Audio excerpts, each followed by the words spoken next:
Will you have Luke back for a new video? Yeah, we gotta do a part 3.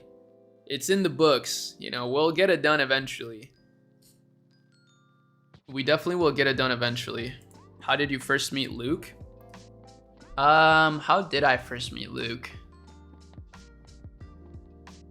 I don't know. I actually just DM'd him. I just DM'd him and I said, hey, do you want to do a video?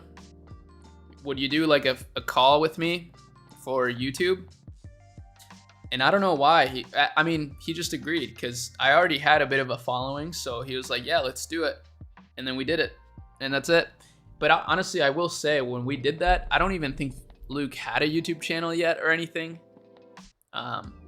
So I was just early on to Luke Belmar. So that helped a lot. And then we just developed a relationship because, we ended up talking a lot after the interviews that we did.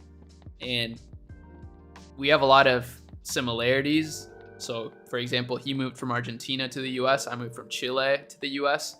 They're neighboring countries in South America. So that was huge alone. That alone was like kind of a really crazy thing to relate on. And yeah,